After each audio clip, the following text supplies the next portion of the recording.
Bienvenidos a todos ustedes a esta nueva edición del ciclo de cine y literatura Voces Mayores en Cuentos y Poemas. Como ustedes ya saben, y es desde hace varios años, desde el Centro de Investigaciones en Derecho de la Vejez, que funciona en la Facultad de Derecho de la Universidad Nacional de Rosario, realizamos estas actividades, que son actividades de extensión. Una de ellas es el ciclo de cine y debate, y en esta oportunidad el ciclo de cine y literatura, ya que vamos combinando actividades que tienen que ver con la difusión de la palabra escrita y del cine, y que se vinculan con temáticas que trabajamos en el Centro de Investigaciones en aras de difundir los derechos de las personas mayores y concientizar respecto de estos derechos y de las necesidades, las inquietudes, los deseos y los proyectos de las personas mayores. El Centro de Investigaciones en Derecho de la Vejez es un centro de investigaciones interdisciplinario que desde el año 2005 funciona en nuestra facultad, es pionero en Argentina, un centro de investigaciones de esta naturaleza, radicado en una facultad de Derecho. Aquí me acompañan integrantes de dicho organismo, y quiero agradecer la presencia de Viviana de Sousavento, de Alice Espósito y Bárbara Ferreira, que integran el Centro de Investigaciones. Mi nombre es Rosana Di Tullio Budazzi, soy la directora ejecutiva, les doy la bienvenida, y también en unos instantes se va a sumar la doctora María Solina Dabove, que es la directora general de este Centro de Investigaciones. Esta actividad tiene por fin ofrecernos un espacio de reflexión, de disparador, para interiorizarnos sobre los derechos de las personas mayores, para difundir la Convención Interamericana sobre los Derechos de las Personas Mayores, que fue aprobada en la OEA en el año 2015, que es ley nacional y que tiene jerarquía constitucional en nuestro país. Es una herramienta jurídica muy importante que tenemos que tratar de difundir para que las personas sepan que cuentan con este respaldo jurídico para hacer valer sus derechos. Hoy estamos muy felices de poder contar con la presencia también de un colega, del doctor Jorge Bustamante, que es abogado, egresado de la Universidad de Buenos Aires con honores, con medalla de oro, ¿no?, por su trayectoria académica, y que es magíster en Derecho por la Universidad de Columbia en Estados Unidos, pero en esta ocasión lo invitamos aquí no tanto por sus méritos como profesional del derecho, sino también por su rol de abuelo. A Jorge lo conocimos a través de una entrevista que le hicieron en un medio periodístico nacional respecto de los cuentos que él había compartido a su nieto durante la pandemia, y que luego se convirtieron, digamos, en virales a través de Spotify, y también por la publicación de esta obra, que son los 300 cuentos de buenas noches que Jorge escribió para su nieto.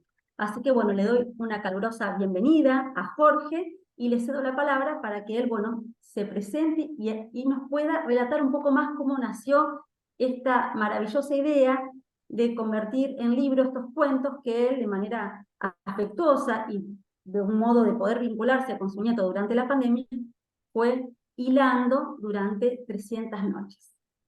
Jorge, lo escuchamos. Bueno, buenas tardes, muchísimas gracias. Aquí tengo, aquí tengo los cuentos.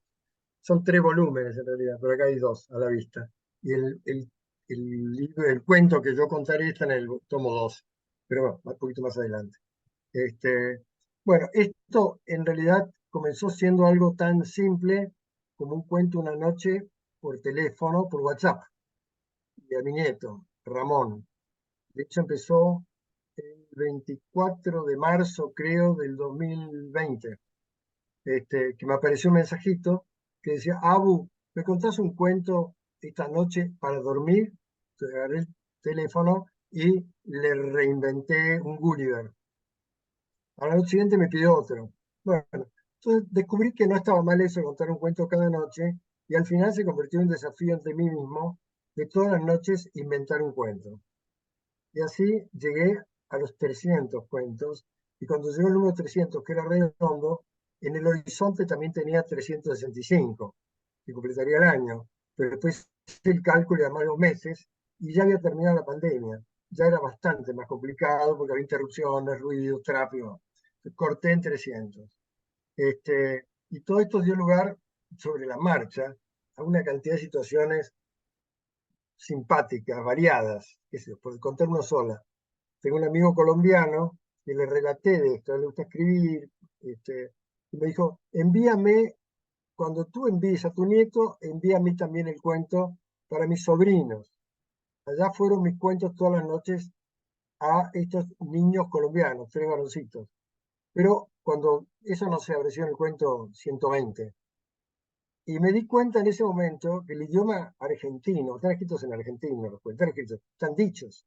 Había una cantidad de términos que eran distintos, sobre todo aquellos vinculados a los alimentos, los pasteles, las tortas, las tartas, inclusive los comercios, las pastelerías, las confiterías, todo eso es distinto. Así que me forzó a hacer una especie de castellano neutro en algunos puntos o repetir palabras. Eso lo descubrí en un momento en que, utilizando, recuerden siempre que es un cuento para mi nieto, eso era solo.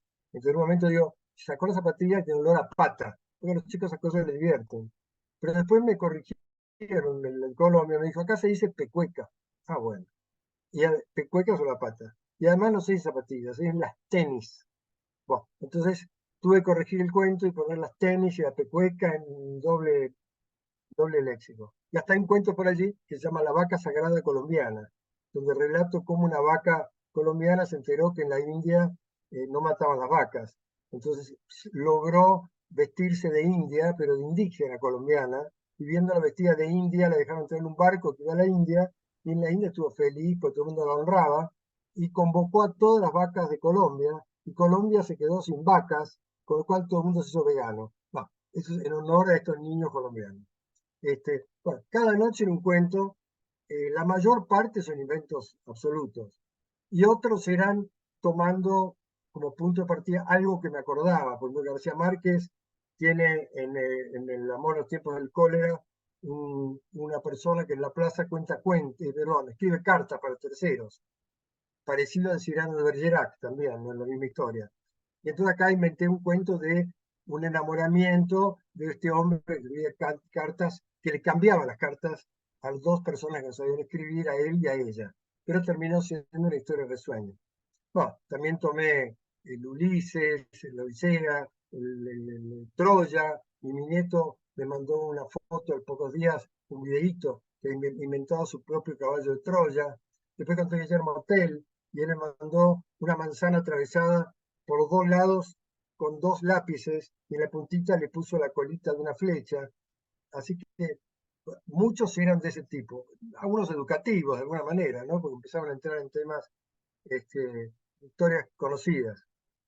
Traté siempre de pasarlos por el filtro de la modernidad, porque yo recuerdo, muchas cosas recuerdo, 80 años tengo, así que recuerdo un montón de cosas, pero recuerdo teniendo 10 años, entrar a la casa de mis abuelos, donde había vivido mamá, y entrar a la biblioteca que había sido de mamá.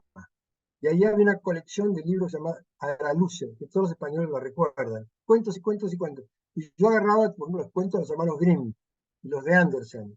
Y eran cuentos que me gustaban, pero eran crueles. Había unos gigantes que arrancaban los ojos y había sangre, unas cosas espantosas. Pero en el momento parecían normales. Yo ahora cuidé mucho de no ir por ese lado, a pesar que a lo mejor a los chicos les divierte igual, pero no está en mi sensibilidad del año 2023 crea situaciones, ¿no? Así que, y además me divertí dando a cuentos clásicos alternativas diversas.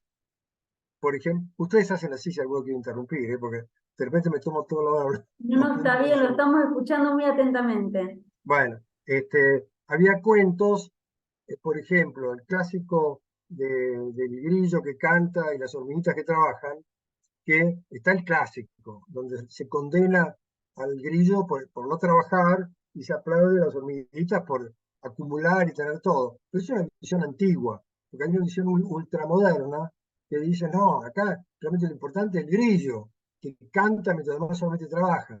Bueno, me pareció también un extremo. Entonces hice una tercera versión que la mayor parte de los chicos eligieron, que es que las hormigas, que son muy inteligentes y saben hacer negocios, les hagamos lo siguiente. Te ponemos un teatrito y pones la gorra afuera. Tú cantas y decimos a la gente que eche monedas a la gorra. Y después con lo que ganas de la gorra nos compras el alimento. Y a los chicos les pareció fantástica la idea.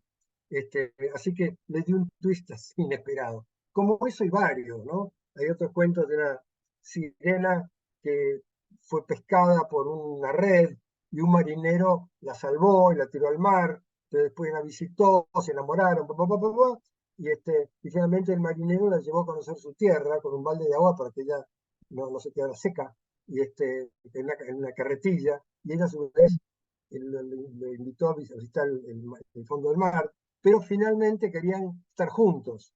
Y entonces apareció Poseidón y les dijo, ustedes elijan, si quieren vivir en tierra, yo le pondré piernas a la sirena, y si quieren vivir en el mar, yo le pondré una cola al marinero. Y le pregunté a los chicos que eligieran. Todos eligieron que viviesen en el mar. Nadie eligió que la sirena tuviera piernas. Una cosa curiosa. Como eso hubo varios, con distintas alternativas, etc. Y se fueron acumulando. A muchos me gustan bastante. El que tengo que ver esta noche es uno que me gusta. Es más para grandes que para chicos. Hay otros también que a mí me gustan. De hecho, ¿qué ocurrió? Vuelvo ahora al momento inicial. Yo los iba contando por WhatsApp, como quien graba un WhatsApp. Pero ¿qué ocurría?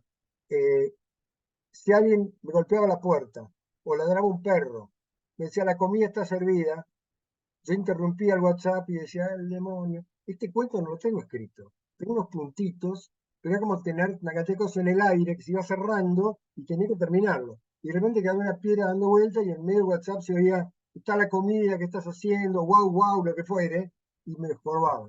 Entonces tenía que hacer el cuento de nuevo. Hasta que descubrí que hay una función grabar en el iPod, en el iPhone, que usé y que me permitía interrumpir de para atrás y para adelante, con lo cual ahí ya dejé el nerviosismo de avisarle a todo el mundo, no me interrumpan, que no suene el teléfono, no la de los perros, ¿no? Así que eso fue una perfección, un perfeccionamiento tecnológico sobre la marcha. Y cada cuento, desde el primero, como a los chicos les gustan las ilustraciones, tenía la flechita con los puntitos, que es el cuento grabado, la línea siguiente ponía el número de cuento, el nombre del cuento, y un tercero que es que robaba imágenes de Google Images. Este, Saqué 300 imágenes, muy lindas, la verdad que estaba bastante contento con los hallazgos. Ya algunos obvios son fáciles de conseguir, el Pato Donald o Gulliver. Había otros, el hombre hablador, con una lengua larga, estaba ahí nomás, o varios dibujos de sirenas, etc. Así que todos fueron ilustrados. Las ilustraciones, de hecho, las tengo, todas en mi teléfono. Cuando los cuentos se terminaron, el 20 de octubre del 2021, que cumplí 78, mi mujer me hizo una sorpresa que fue que contactó a alguien que tomando todos los WhatsApp los convirtió en Spotify. Y entonces, ante mi sorpresa, ¡pum!, apretamos el botón y de hecho están allí. Uno puede entrar los cuentos del abuelo Jorge, ¡pum!, y salen los 300 cuentos originales, con la voz tal cual la dije, con los dibujitos originales, etc. Lo cual fue una lindísima sorpresa y además se tomó el trabajo de preguntar, porque sobre la marcha, además de los colombianos, se unieron amigos míos que pedían los cuentos para sus nietos e hijos, etc. Así que al final había como 30. Cada noche hice una lista de difusión y los cuentos se esparcían. Entonces me decían, te estás atrasando hoy, ¿qué pasa? Ahí van los cuentos. De hecho, entonces, muchos chicos me agradecían. Y Chris, que así se llama mujer, llamó a los padres y les dijo que le pidieran a los chicos un saludo por mi cumpleaños. De tal manera que hay una cantidad de saludos incorporados al Spotify que yo escuché recién cuando esa noche del 20 de octubre del año 2021, abrí y estaban ahí los saludos de los chicos. Y ahí terminó la primera etapa de los cuentos verbales, para comenzar luego la etapa de los cuentos escritos, que ya de por sí fue otra historia. Porque dije, no, el desafío sería verlos por escrito esos cuentos. Entonces busqué por Mercado Libre que en aquel momento, post pandemia, estaba lleno de gente que buscaba cómo ganarse algo haciendo algo que puede hacer en su casa. Encontré cientos de gente que ofrecía transcribir conferencias, charlas, cursos. Y elegí, un poco por azar, porque me gustaba, en lugar de fuera alguien cerca de la ciudad de Buenos Aires, elegí una profesora de arte de Huanguelén, que es una pequeña localidad muy cerca de Coronel Suárez, ya prácticamente en la zona pampeana, ya cerca de la provincia de La Pampa, ¿no? En el sudoeste de la provincia de Buenos Aires. Y ella ofreció servicios por Mercado Libre. Entonces le compré que me desgrabara 4 el stock. Yo tenía 300. Bueno, le compré 4 para ver cómo andaba. Entonces me transcribió 4.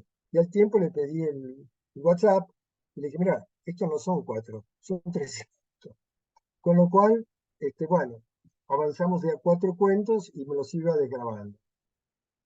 Lo cual a su vez dio lugar a 2 situaciones. Una, que ella tuvo que bancarse mi voz así con auriculares durante un año.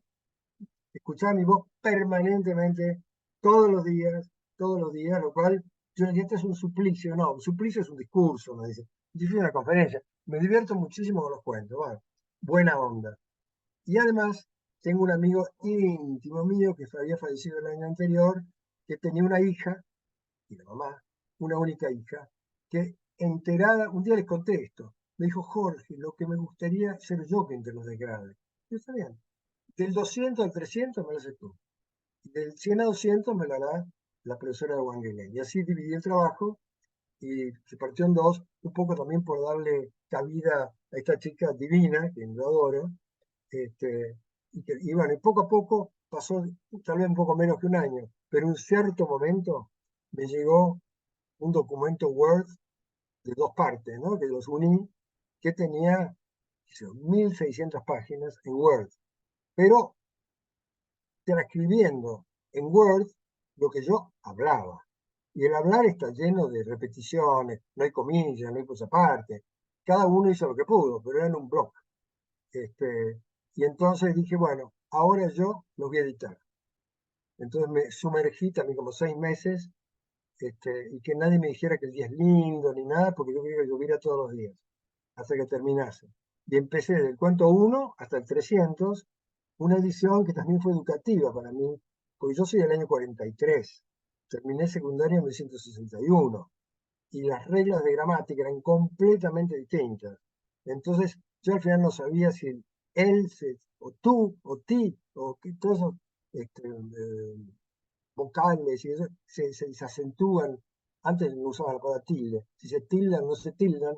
Y empecé a armar al lado, mientras tipeaba, una cantidad de reglas gramaticales que las buscaba de a una y las consolidé en un papel larguísimo y ya podía recurrir, justamente se repetían mis dudas. Y ahí fueron las comillas, mucha parte. Y cuando pensé que estaba perfecto, perfecto, ya listo para estar en imprenta, me puse a ubicar quién podía hacer el trabajo y por sugerencia de un escritor joven, creo que era Lucas Yach, un Yach que escribe, contacté a esta editora de libros de tiradas cortas que se llama PAM Ediciones, y bueno, me quedé en sus manos y convirtieron, la verdad que tuve también Zoom con ellos, y yo les digo, ustedes a un pedazo de papel escrito en Word lo han convertido en una obra de arte, porque todo ha sido perfecto. Hay papel, hay roles en el equipo que eran ellos que yo no les prestaba atención. Hay un corrector, por ejemplo. El corrector me empezó a mandar las correcciones que hizo sobre lo que yo escribí. Todas las páginas negras marcadas, o sea, lo mío que yo pensé que ya estaba para el horno, le dio 20 vueltas, respetando al autor. O sea, hay correcciones que yo hacía, yo podía hacer, el autor puede cambiar los nombres. Él tenía que ceñirse a la corrección gramatical y de sintaxis. Pero lo hizo muy, muy, muy bien. Este, y tuve también un vínculo, y también me daba lástima, que al igual que la señora de Wangelén, él estuviera no solo tipeando, sino leyendo con cuidado y marcando los puntos de la comilla y toda enorme cantidad de letras de papel.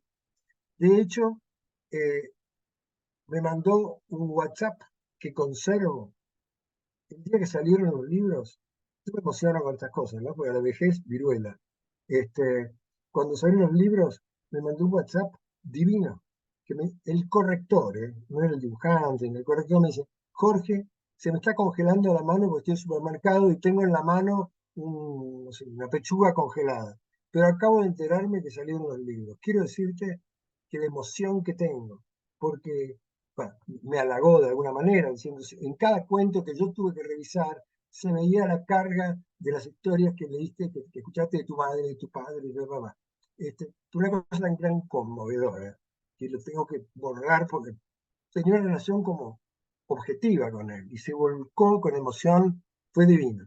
Después tuvimos un dibujante, Esteban Serrano, que yo al comienzo estaba medio reticente, medio chúcaro, a que me cambiaran los dibujitos que yo había robado de Google, porque eran coloridos, me encantaban todos. Este, Anécdota. Entre los dibujos había mucho del Pato Donald, de Mickey, de Porky, personajes de Walt Disney, de Warner Brothers, etcétera. Y temía yo tener problemas, yo pensaba que el libro los contendría, ¿no? Entonces llegué a contactarme con la directora de Asuntos Legales de Walt Disney, que es hija de un hijo de no sé qué, que Para nunca lo conservar los supe, dibujitos. por los dibujitos. Claro. Y ella es deliciosa, porque me dio un consejo, me dice, olvídate que soy de Walt Disney, te cuento esto. Mira, los dibujos no los podés copiar, porque esos son copyright. Los cuentos sí. Vos podés hacer tu propio cuento de Pato Donald, porque la palabra Pato Donald o Mickey no están registradas. O sea, los textos podés mantener. Los dibujos te sugiero que los cambies. Ahora también te cuento lo siguiente. Walt Disney tiene oficinas en Buenos Aires, donde estoy yo. Pero Walt Disney tiene un grado de humanidad con estas cosas. Nunca te va a requisar esos libros para el hospital de niños, son para el hospital de niños esos libros, ¿no? Para la cooperadora. Porque tengas 6 dibujos en 300, no va a pasar nada. Pero ten cuidado, porque otros no son de Walt Disney, como el conejo Bugs Bunny y varios otros, que son de Warner Brothers. Y Warner tiene abogados eh, que buscan, abogados que se ocupan de otras cosas, de propiedad intelectual, y buscan permanentemente violaciones de derechos intelectuales. Y te mandan a carta documento porque ellos viven de cobrar honorarios de quejas que han interpuesto. Con lo cual me di cuenta de que podía haber algún bodio. Y después vi los dibujos de Esteban Serrano, que es una sensibilidad, una maravilla. Hizo 400 dibujos maravilloso. Yo no me dejo, constantemente agarro un cuento, lo abro así, veo un dibujo de Esteban acá adentro y lo llamo, le digo, Esteban, ya está aburrido de mí. Te quiero agradecer por enésima vez, qué sé yo, los trabajos de Hércules, no sé. Acá está Hércules. Dibujito de bueno, Sí, Esteban, has creado una obra de arte de mis cuentos. Sí, ya Jorge, ya me lo contaste, pero no puedo no dejar de hacerlo. Después la diagramadora también.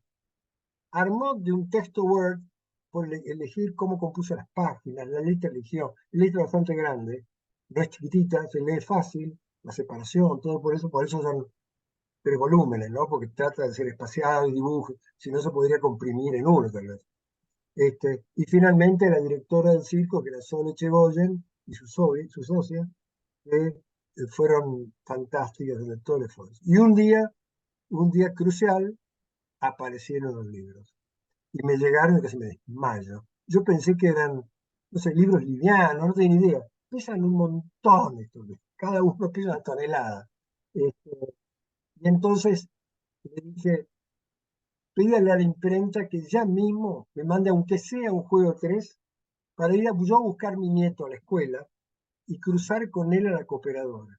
Y que le entregue en el hospital de niños el primer juego de 3 ejemplares. Se da la casualidad, porque es una cosa, una conjunción de astros, que él va a una escuela que se llama Leteia, que está frente al hospital de niños. De que cuando hablo de hospital de niños me refiero al Gutiérrez, de la ciudad de Buenos Aires.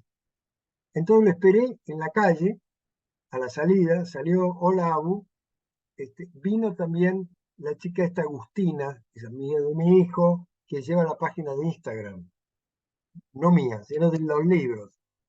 Y ella vino y sacaba fotos. No, no sacaba fotos a los dos caminando. Las fotos están colgadas en el Instagram todavía. Y entramos los dos al hospital de niños y nos recibió la directora de la cooperadora y le hizo entrega de los 3 ejemplares.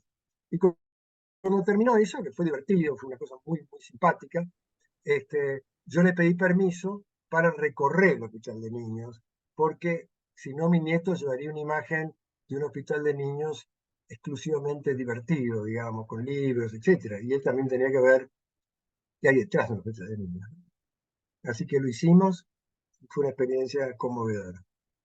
Bueno, hay muchos más cuentos de esto que esto que acabo de relatar, pero ahí me tomo un poquito de aire Sí, para Jorge, lo darle pie estábamos a usted. escuchando atentamente y antes de darle la palabra ahora a la directora general del Centro de Investigaciones, pensaba, ¿no?, en todo este relato que usted nos está haciendo, como algo, una idea que nació como algo vincular con su nieto para poder estar cerca en un momento muy, muy difícil que pasamos como sociedad a nivel mundial, que fue el primer momento de la pandemia, en donde la gente tenía que permanecer en sus hogares, y usted encontró esta manera de estar bien cerquita de su nieto, como luego esto se fue gestando en un proyecto, ¿no? También un proyecto suyo, un proyecto de publicación de estos cuentos para que lleguen a infinidad de niños, y aparte, ahora nos estamos enterando también de esto del fin solidario, de la publicación de estos libros, de colaborar con una institución sanitaria como es el Hospital Gutiérrez, así que bueno, realmente redondo todo su relato, nos despejó un montón de dudas, de cosas que queríamos preguntar, pero ya veo que las ha dicho todas, pero se nos irán ocurriendo otras a medida que charlemos en la actividad de hoy. Pero ahora quiero darle la palabra a la doctora María Solina Dabove, que es la directora general del Centro de Investigaciones en Derecho de la Vejez, que se suma ahora para darles a todos ustedes la bienvenida y, bueno, y agradecerle a usted, Jorge, por esta participación en el día de hoy.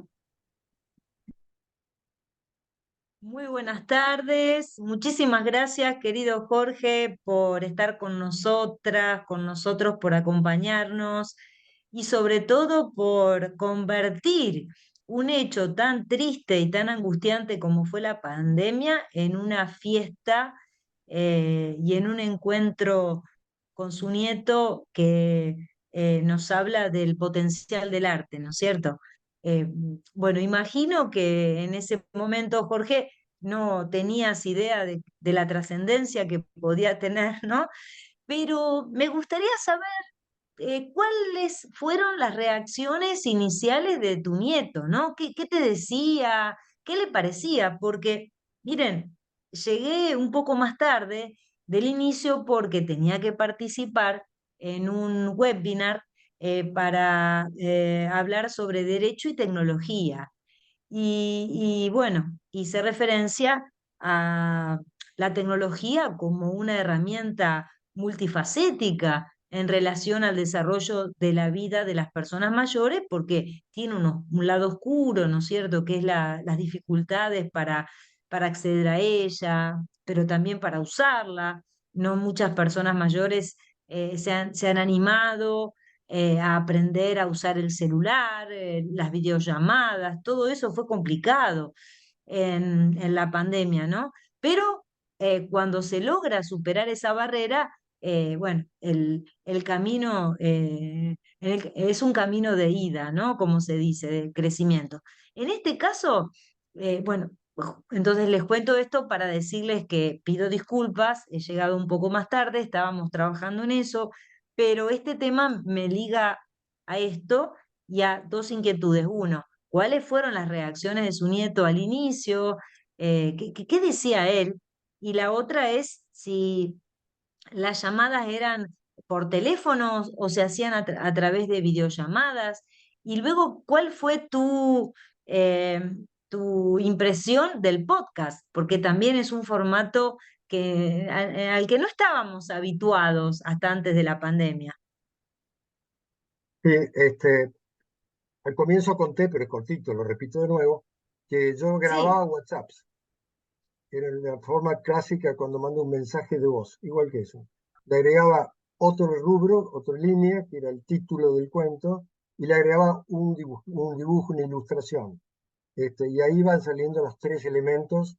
A mi nieto, más otros, otros nietos de otros, o hijos de más jóvenes, o nietos de amigos míos, que se fueron agregando, incluyendo algunos del exterior, como hablé de unos colombianos. Y con mi nieto había un ida y vuelta, y con los demás chicos también. estoy lleno de mensajes de aquel momento, no posteriores, que me dicen, me encantó los zapatos mágicos, el taxista despistado, papá, papá, papá. Muchos pedían, o una chiquita me pidió contarme un cuento del osito koala, que hay un psicólogo del osito koala, inspirado por ella. Así que, y conté también que mi nieto en un momento agarró una manzana, se la puso en la cabeza, la atravesó con un lápiz, y dijo, soy Guillermo Tell, o el hijo de Guillermo Tell, o que también hizo un caballo de Troya, etcétera, etcétera. Lo gracioso es que él ahora tiene 9 años, y los chicos de 9 años hoy parecen adolescentes. O sea que ya hoy él tiene intereses, etcétera, ya mucho más avanzados al chiquito que era. Pero ayer, justamente ayer, él tiene un teléfono que yo dejé de usar, entonces lo usa, no tiene línea telefónica, pero hasta en ese momento entraba para ver cosas en internet y desde ayer tiene WhatsApp. Entonces me mandó una foto de él escribiéndome un cuento. Dice, yo voy a hacer también cuentos para vos. Y entonces se lo ve. Número 1, el peluche gordito, creo que dice, y lo grabó también. Y lo que grabó lo tiene escrito. Lo escrito lo vi de costado porque la foto de él tiene. Me mandó un cuento y terminó como todos los míos, que empezaban con Había una vez y colorín colorado. Así que me lo mandó, no sé si mantendrá energía para hacer 300, pero es probable que mantenga energía para hacer un par más, lo cual es muy bueno, ¿no? Muy divertido. Eh, pero sí, hermosa la historia porque no solo fue de ida, sino también generó una vuelta, ¿no? Una devolución. Así es. eh, y en eso fluye el cariño, ¿no es cierto? Cuán importante es la presencia de los abuelos con respecto a sus nietos en momentos de esta naturaleza, ¿no? Así que, Jorge, es extraordinario lo que has hecho y quién sabe, tal vez el día de mañana, dentro de poco, podemos convocar a tu nieto y vienen los dos a contar este proceso de ida y vuelta. ¿Por qué no? Sí, sí. Él tiene una soltura y un aplomo impresionante. El año pasado fuimos a un lugar donde había un tablero de ajedrez de esos decorativos, con las piezas grandes, altas, no sé, 50, 30 centímetros. Y me dijo, ¿querés jugar al ajedrez? Yo hace mucho no juego al ajedrez, así que pensé que iba a jugar con un chico. Bueno, empezamos a ver los personajes, ¿cómo se llama? Las piezas, y en un momento me dice, Abu, ¿sabes qué? En el ajedrez no tenés que pensar en lo que haces de inmediato, tenés que pensar en qué efecto vas a tener para más adelante. Yo me quedé con la boca abierta, con lo que me estaba diciendo, y me ganó, por supuesto, me hizo un jaque mate que no pude salir. Bueno, Jorge, si le parece, y le parece a quienes nos están acompañando, vamos a compartir el cuento que Jorge eligió para hoy leernos aquí. Nosotros nos atrevimos a hacer un pequeño PowerPoint con algunas imágenes sí, sacadas de internet para que la gente también lo pueda ir siguiendo con la vista, el cuento que trajo hoy Jorge, que se llama La sonrisa de Mona Lisa, y que porque cuando quiera usted puede leer y yo voy pasando las filmines. Sí, sí, lo tengo, lo voy a leer de mi teléfono, que es más fácil, además Está tengo más bien. levantada la cara y no del libro que es pesado. Si quieren, lo empiezo a contar y lo que voy a leer es lo que está escrito ahí, ¿no? Pues lo digo yo. Sí, Dice sí. así el cuento. Es el cuento 163, 163. Está en el tomo 2. Dice así. Había una vez un cuadro muy famoso llamado Mona Lisa, o también Gioconda. Este cuento es sobre Violeta, una chica que lo había visto en fotografías, pero quería conocerlo en la realidad. Fue entonces al museo, buscó la sala donde estaba Mona Lisa y se sentó delante, en una banqueta, a mirarla. Se quedó hipnotizada, porque el retrato tiene una sonrisa muy leve, apenas un movimiento de los labios. Claro, parece un movimiento porque la pintura está quieta, o por lo menos estuvo quieta hasta entonces. Violeta se quedó allí hasta que se fueron apagando las luces. El museo quedó vacío y cerraron la puerta. Cuando quiso salir, había una reja y no encontró a nadie para abrirle. ¿Qué voy a hacer esta noche acá?, se preguntó Violeta. Me parece que tendré que ver a Mona Lisa toda la noche. sentarse frente al cuadro. Pero a esa hora, cuando ya no había gente, ocurrió algo extraño. La Mona Lisa sonrió del todo y mirándola con dulzura le preguntó, ¿cómo te llamas? Y Violeta, sorprendida, le contestó, soy Violeta, ¿y tú? Yo soy la Mona Lisa. Algunos me dicen Gioconda y a mí me gustan los dos nombres. Estoy aquí desde hace muchísimos años, siempre quieta. No me dejan reír ni pestañear. Los visitantes me miran y me sacan fotos, pero yo no puedo moverme, ni cuando se me para una mosca en mi nariz. Si me moviera, me echan del museo y no sabría dónde ir, porque no tengo piernas. Mi cuerpo termina aquí. Soy solo lo que estás viendo. Yo pensaba que estabas muy contenta con tantas visitas de fotografías, dijo Violeta. A veces me canso mucho y solo puedo conversar cuando alguien se queda después de horas en el museo, como lo estás haciendo tú. Tengo una idea. ¿Quieres visitar mi mundo? Acércate al cuadro, extiende el brazo, pasa una pierna y luego la otra, agárrate bien del marco para no caerte y ya estarás conmigo. Y haciendo eso, Violeta pudo entrar al mundo de Mona Lisa. La imagen se enderezó y la recibió con un beso en la mejilla, como si hubiesen conocido, como si hubiesen sido amigas de siempre. El mundo de Mona Lisa era extraño. Como en las pinturas, todo era chato, sin relieve. Su cara era plana, los brazos también, como recortes de cartón. Si se ponía de costado no tenía nariz, ni boca, ni nada. Apenas un bordecito como una fotografía. Violeta quiso mirarla por detrás, pero Mona Lisa le pidió que no lo hiciera, porque le daba vergüenza. No estaba peinada ni arreglada. Nunca nadie me mira por detrás, explicó. Y los paisajes que se veían en el cuadro eran maravillosos, pero también eran chatos, como piezas de un rompecabezas. Violeta caminó por el sendero, cruzó el puente de piedra y llegó hasta un bosque. Como era curiosa, espió la pintura por atrás y descubrió que no había ni sendero, ni puente, ni bosque. Todo estaba preparado para ser visto desde afuera, porque al pintor ni se le había ocurrido que alguien pudiese entrar al cuadro y espiarlo por donde no debía. Mona Lisa le dijo, tú eres distinta a nosotros, eres como gorda, te sales del cuadro. Violeta se rió y le respondió, yo soy de 3 dimensiones, así somos todos en el mundo de afuera. Mona Lisa no entendía. Durante el día, cuando miraba a la gente que hacía cola para sacarle fotos, creía que también eran chatos como ella. Era la primera vez que estaba ahí adentro, en su propia casa, con alguien de 3 dimensiones, y le daba un poco de susto.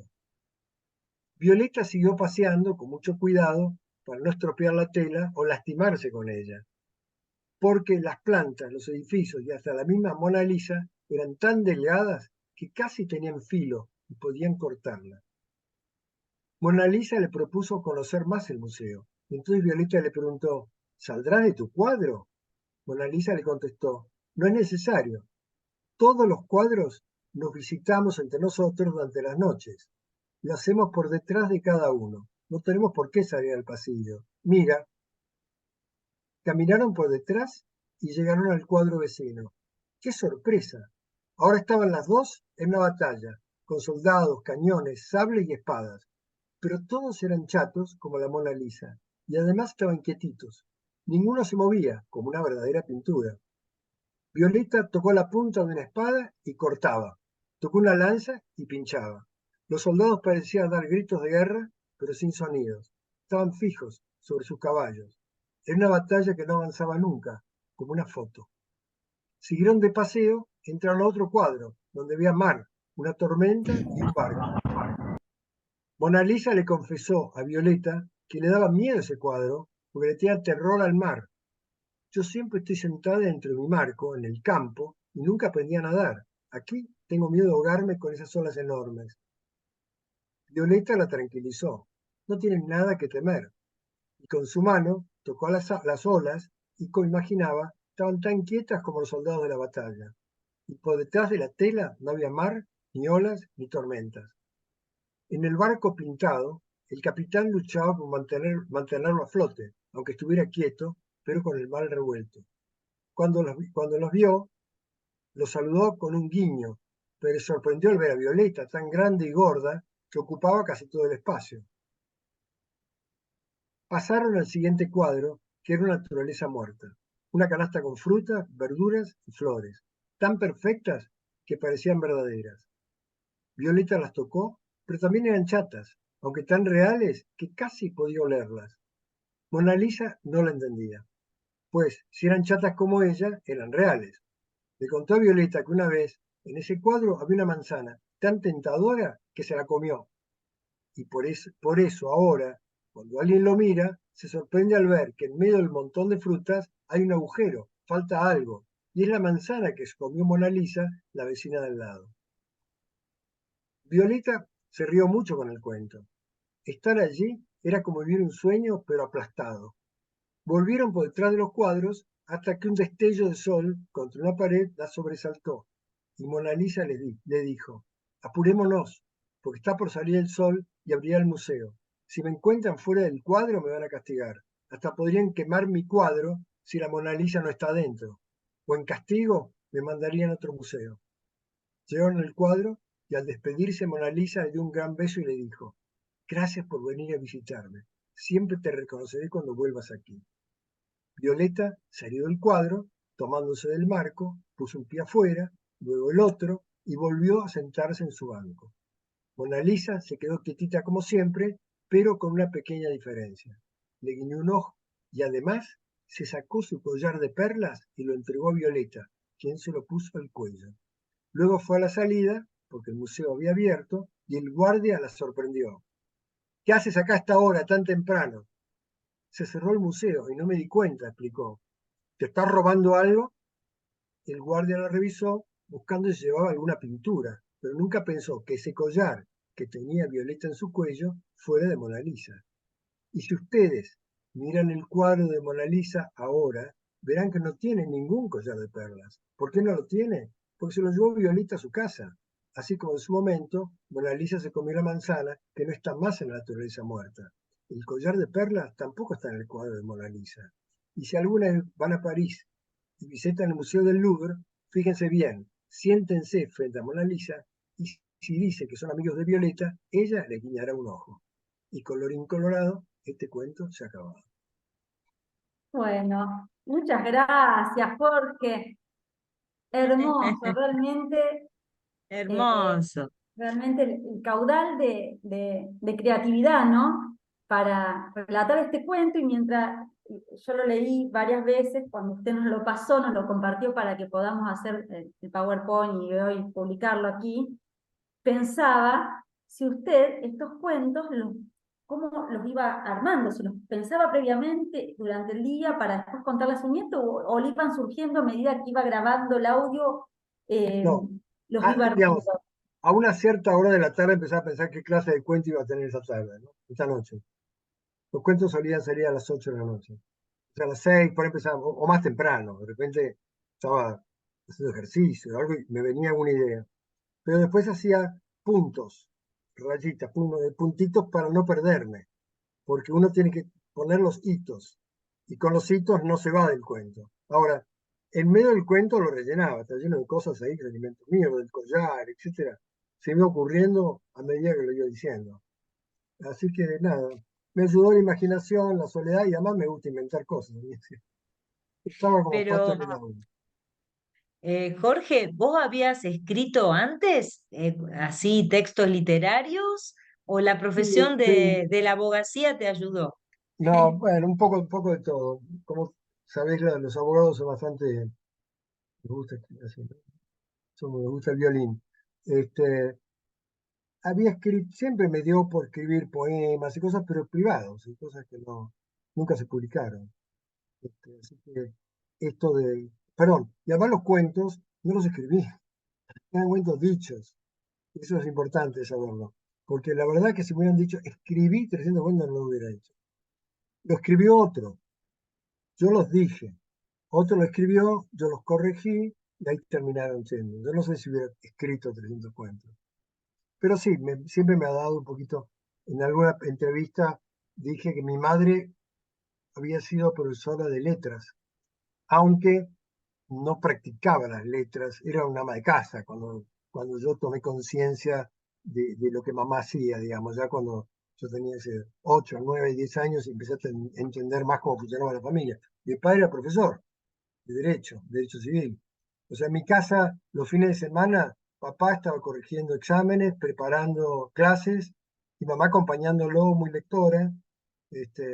Y suelo decir que yo me crié en un mundo de 2 dimensiones, porque el mundo de la letra, la palabra.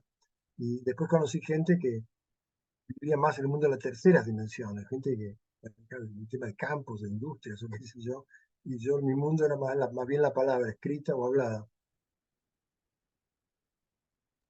Bueno, pero de todas maneras esta técnica oral nos remite a los juglares, ¿no es cierto? Hubo una época histórica en la cual los cuentos se transmitían de una persona a otra o de una persona a un grupo a través de la palabra o del canto espontáneo que se hacía en las plazas a veces en el palacio o en alguna iglesia, ¿por qué no? Porque escuelas como ahora no existían.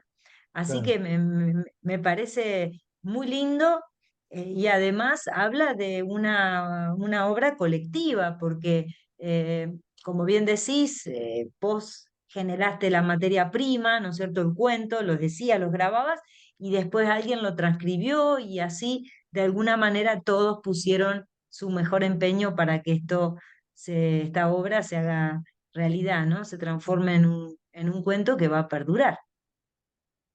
Así es, así es. Así, yo valoré el aporte de todos. Al comienzo mucho no me daba cuenta y cuando empecé a ver aportes que eran como que yo jugaba de secundario, soy diagramador, ilustrador. No, terminando siendo, el día que vi la obra dije, no, ahora entiendo. Hay que empezar a entender otras profesiones un poquito mejor.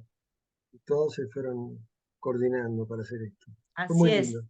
Y continúa, porque la verdad, hay otra cosa especial de esto, es que este libro salió, y yo tuve, lo primero que dio una especie de eh, presencia pública fue un artículo que publicó una escritora, periodista llamada Luz Martí en una página de internet para gente mayor, se llama Amantes de lo Bueno, que es justamente de la madre o de la viuda de mi amigo. Y ella me dijo, Jorge, le decía a Luz Martí que te entrevisten. Escribí una nota divina en esa página y la guardé, tengo el link. Pero a partir de ahí me llamó otra persona y después me llamaron una periodista muy buena de Clarín y se interesó. Y después La Nación. Bueno, ¿por qué? claro. Y porque con tanta mala onda que hay, los periodistas están hartos de temas de coyuntura y esto tuvo una circunstancia muy especial, que cayó digamos, la semilla en suelo fértil, ¿no? Tampoco, Así tampoco, es, así tampoco es. cambió el mundo, ¿no? Pero en fin, fue agradable y lindo para los que lo vivimos. Bueno, creo que hay alguien que está levantando la mano, no sé si quiere hacer una pregunta, me parece que hay aquí una manito levantada, pero no puedo. Ah, Bárbara, sí. Oh, bueno, buenas noches, Jorge, nuevamente los saludo. La verdad que agradecida de que nos haga llegar esta experiencia tan conmovedora. Yo lo que pensaba mientras escuchaba y recordaba este momento tan inédito que hemos vivido todos y que pasó tan rápido, creo que el tiempo es tan veloz que estamos como también con poco tiempo de elaboración, hemos tenido poco tiempo de elaboración de lo que fue la pandemia, de la tragedia que significó, y para los niños sobre todo, hoy se ven los efectos de la pospandemia en su condición, en su ánimo. Yo soy psicóloga y trabajo mucho con niños también, y vemos cómo han quedado sin poder elaborar y sin poder resolver algo de ese momento, donde se los encerró como todos nosotros, pero quizás no tenían eh, todavía las herramientas para entender de qué se trataba, cuál era esa amenaza, qué pasaba con ese bicho que nos estaba de alguna manera persiguiendo y que se llevaba a sus familiares. Bueno, recuperando un poco lo que fue esto, yo pensaba que esta experiencia es todo lo que está bien, digamos, desde principio a fin. Es, yo creo que es la ternura y la fantasía como trinchera y sobre todo el valor de la fantasía, ¿no? Puesto a jugar como recurso psíquico, como recurso anímico, el disparate en relación al arte, a la historia, me parece que es esa maravilla, y sobre todo el recurso de la voz, porque no es casual, me parece que frente a la demanda de ese nieto, que le pide que le cuente un cuento, pero en realidad le pide que le hable, le pide escucharlo, y que usted responda con la voz, porque hoy la narración oral está tomando nuevamente, como decía Isolina, está tomando valor, y a mí me parece hermoso, digamos, que recuperemos algo de eso, porque la escritura en los niños también está costando, digo, o estamos en un momento donde, bueno, quizás leen más lo digital, pero cuesta que lean cuentos. Y bueno, haber canalizado esto por la voz y que después se haya hecho, digamos, texto escrito, me parece, bueno, algo también muy llamativo y totalmente valioso, y espero que nos comparta los canales por donde podemos conseguir los libros, sobre todo para poder contar nosotros con la posibilidad de tenerlos. Cuento además que esas famosas grabaciones en Spotify, hay muchos chicos que nunca vieron el libro y solamente los escuchan. Yo ocurrí algo, no sé si tenemos tiempo, una anécdota graciosa, que mi hija Carolina, que es la madre del destinatario, madre Ramón, un día me dice, pa, mirá lo que son las redes. Sabe ella que yo no tengo ni Facebook ni nada. Entonces hizo una captura de pantalla de una chica de la edad de ella, quien ella sigue, que está casada con un Paus, un hermano de los actores Paus, Catalina, no me acuerdo el apellido, que le cuenta a sus amigas en su página, dicen, chicas, es como alquilar un abuelo. Acá lo tengo a mi hijo, y hice una foto del hijo sentado en el piso con auriculares escuchando. Dice, no hace más que escuchar los cuentos del abuelo Jorge.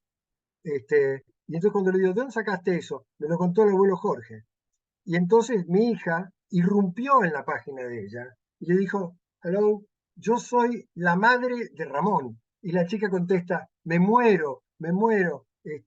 Entonces, finalmente, no, y el chiquito manda mensajes a mí, quiero vivir con vos, las cosas que me dice. Entonces le mandé un cuento especial. Y lo mismo pasó con estas actrices mellizas, que me estoy dando el nombre ahora, que están actuando en Buenos Aires, que son muy famosos de una historia de corriente que tienen. Tengo un vacío mental. Que, digamos, tienen un lleno absoluto en el Teatro de la Avenida Corrientes.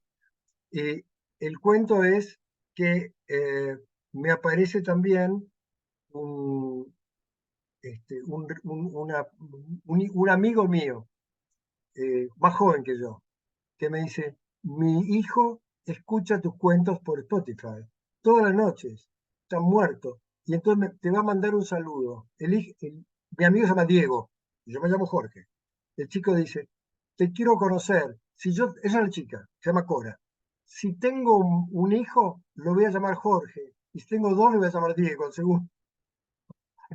También a ese le mandé un cuento, y después me entero que es hijo de la actriz. Actriz para la cual yo quise conseguir entradas y no conseguí. Entonces después a través de eso me dijo, venir cuando quieras.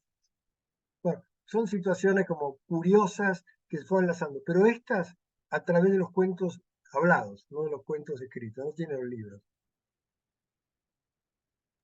Bueno, maravilloso los que nos cuenta todo lo que ha generado, ¿no? Esta, esta idea suya de vincularse de esta forma, como decía Barbie, en un momento en donde los chicos no tenían colegio, donde estaban en sus hogares, donde muchas familias se vieron imposibilitadas de poder vincularse presencialmente, y en donde también los abuelos jugaron un rol fundamental. En su caso, con esta forma de generarles un espacio, ¿no?, para lúdico, para el juego, para la fantasía, para los sueños. En otros casos, también, bueno, recordar que lo hemos hablado en otras actividades pasadas, cuando los abuelos también en muchas situaciones tuvieron que salir al cruce de toda la situación provocada en la pandemia y ofrecer sus cuidados en aquellos casos en donde los padres tenían que seguir trabajando, y recuerdan que no, al no haber escuela, no haber servicio también de cuidado a domicilio de los chicos, muchos abuelos también tuvieron que afrontar este momento crítico cuidando a los nietos. Esto también es una forma de cuidar también, creo, eh, de cuidar la psiquis de los niños, como un poco decía Barbie, y nos parece fantástico, y bueno, la intergeneracionalidad, ¿no? Este encuentro intergeneracional. La miro a Juanita, que Juanita también forma parte del Centro de Investigaciones, y hemos hecho, Juanita puntualmente ha llevado a cabo en algún momento también del Centro de Investigaciones adelante una actividad intergeneracional con los chicos y sus abuelos en los colegios, y que ha tenido una interesante repercusión, lo que ha generado, ¿no? En estos vínculos.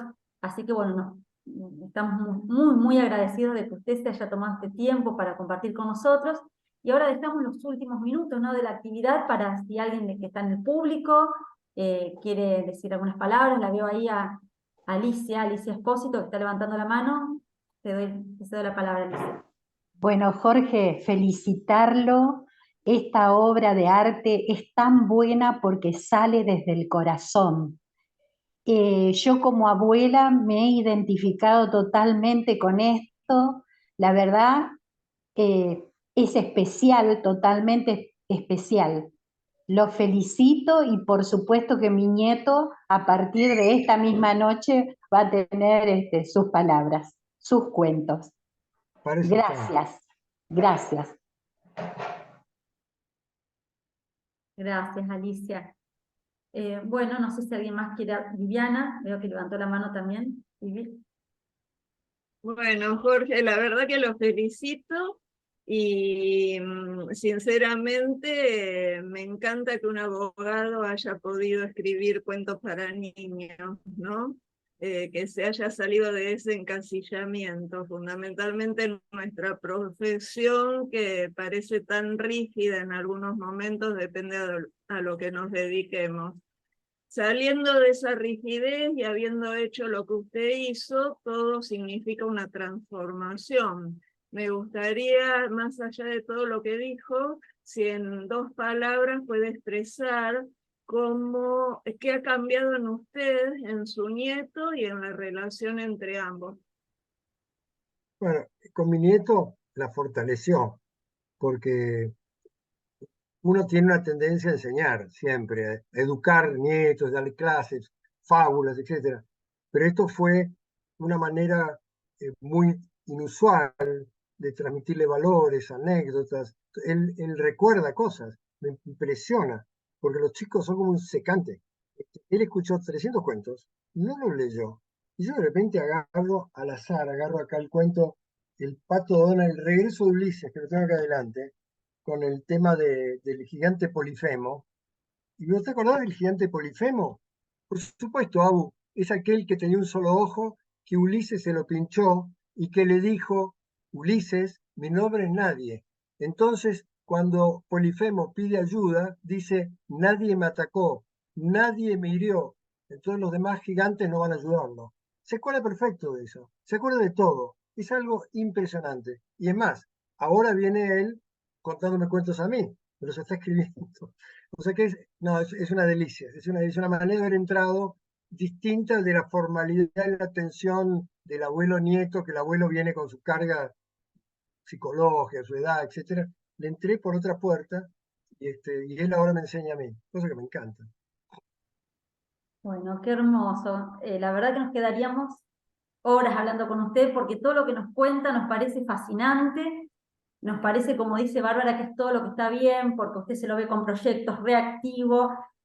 Se animó a esto que usted lo hacía, digamos, en esa intimidad de la relación con el nieto, compartirlo con toda la sociedad, y aparte, vuelvo a recalcar, en una tarea tan noble como ayudar al Hospital Gutiérrez con la venta del producto de estos libros. Así que invitamos a que se difundan, se sigan difundiendo para que la gente compre y podamos ayudar también al hospital. Y bueno, le voy a dejar el cierre a Solina, sin antes,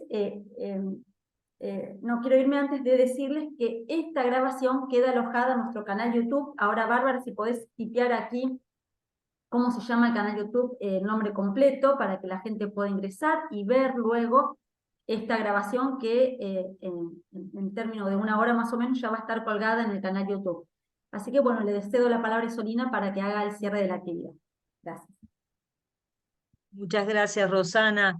Bueno, ha sido una alegría enorme no solo conocerte y compartir esta experiencia y estos cuentos, sino también saber de tu existencia, saber del impacto que este recorrido tuvo, no solo en un niño, sino en todas las personas, los niños que se fueron vinculando a través de este juego arte, que no es otra cosa que este libro.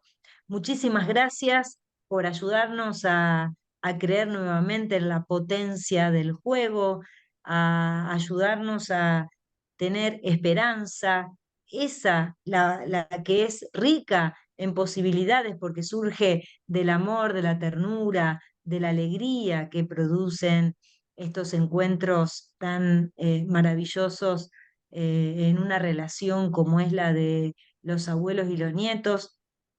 Y te deseamos lo mejor para vos, para tu nieto. Ojalá que este espacio siga creciendo. Quedamos a disposición también de ustedes para todo lo que quieran y necesiten, y ojalá que podamos encontrarnos de manera presencial física y también darnos un gran abrazo con todo el reconocimiento que esta tarea eh, que la hiciste de corazón, este encuentro de almas tuya con tu nieto, pueda seguir creciendo y multiplicarse en todos nosotros en tiempos difíciles como los que nos atraviesan. Supongo que en toda crisis nos aferramos a algo que nos dé esperanza.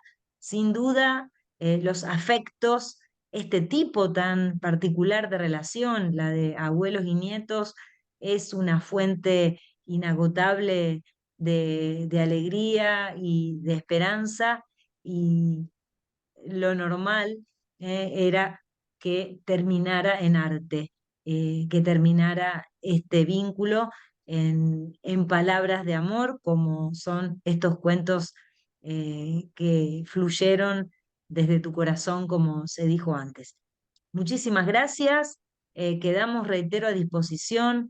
Ojalá que nos sigan, nos acompañen en el canal del Centro de Investigaciones en Derecho de la Vejez por YouTube, y que sigamos multiplicando la alegría, que es nuestra fuente de esperanza al porvenir y una fuente de creatividad inagotable. Eso es lo que necesitamos para seguir adelante como comunidad.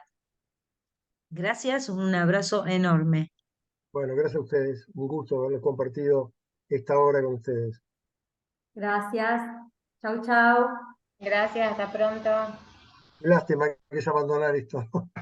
Apretar, abandonar es feo. Ahí va. Chau, chau.